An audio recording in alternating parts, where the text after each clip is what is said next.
Alright, hello everyone, I'm making this as a follow-up video to my new expansion, Knights of the Old Republic, Knights of the...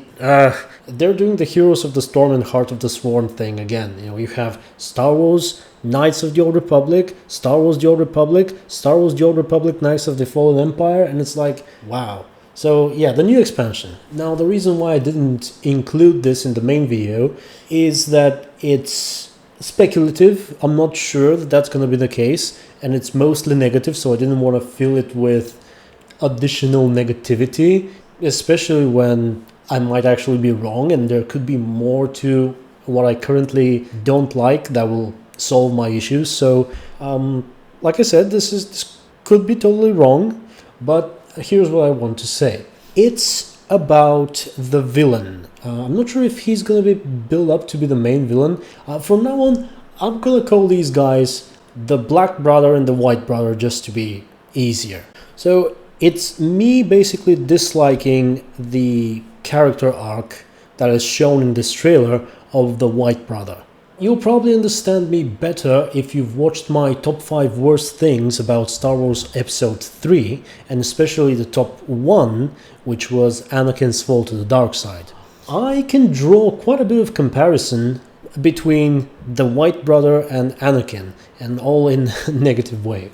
Let me try and explain what I mean. So, in this trailer, the main character development that we see of both brothers, the main thing about them is that they have a very strong bond, apparently.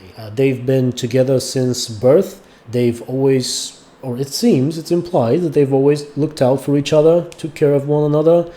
They were together in the most important moments, together when they were training when very young, when they were crafting the first lightsaber, when the White Brother got injured. They're shown a few times holding hands, and so it's probably like the main theme of the trailer, their bond. And there is a sort of a side plot. You have this idea that the White Brother is angry or annoyed with their father because their father isn't appreciating what they're doing. I assume that's what it is.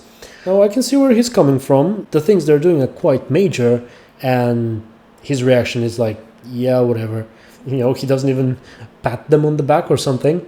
So I can understand that, but at the same time, I can't give it that much importance because in the end of the day, they're people of immense power. And what they're doing is they're conquering worlds, essentially. They're taking part in such major events that it's just implausible to believe that the main reason why they're doing it is to get a pat on the back by their father. I mean, they should have more personal investment into whatever it is that they're doing. And then at the very end, we see the White Brother so angry at his father for, again, not paying attention to what they've achieved, that he wants to kill him.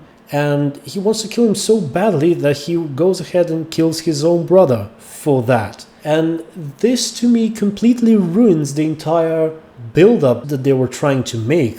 And also the Black Brother was like, my impression is that he didn't necessarily want to save his father. He was just like, WTF, brother, just hold on for a minute, what are you doing?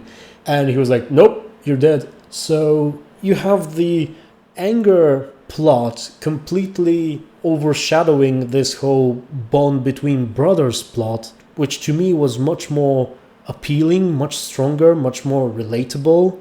And that's basically it. Now, like I said, the trailer doesn't show much, so there could be other things that shed more light on these events and that makes the White Brother a more relatable villain and character in general, but right now, he isn't very relatable. I can't really put myself in his shoes and say, yeah, I totally see why he did that.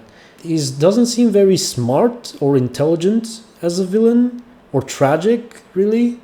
If the Black Brother had killed the White One in self-defense and he had turned to the dark side, maybe that would have been more tragic, but right now, he's not very likable. Like, I can't say I can cheer for this guy because he's just a really powerful person with anger management issues. And what reminds me of Anakin, and what I don't like about Anakin's fall to the dark side especially, I guess you can make an analogy between the Black Brother and Padme. You know how from very early childhood, Padme is the one thing that Anakin loves, falls in love with her as soon as he sees her. He thinks about her this whole time where they're separated. He fantasizes about her.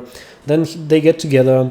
He can't stay away from her. He can't control his feelings. They get married. They're about to have a child. So in comparison to the war and conflicts that are going on in the Republic at that point, Anakin's love for Padme is kind of the contrast, the good thing amongst the chaos and so on.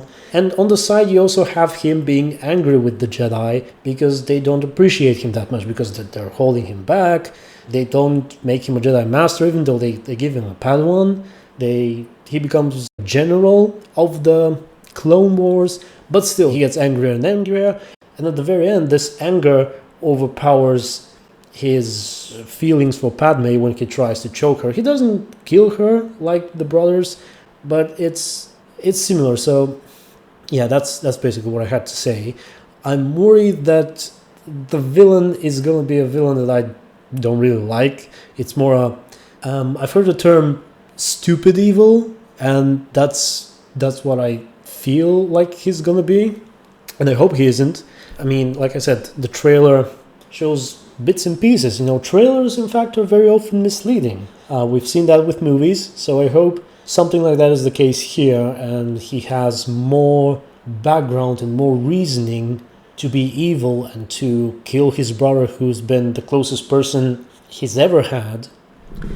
I guess it all boils down to the fact that I want, especially when it comes to people like the Jedi or the Sith, the Force users, I want to see them as being above all else, like being more sophisticated, more intelligent, more mentally strong, and not very vulnerable.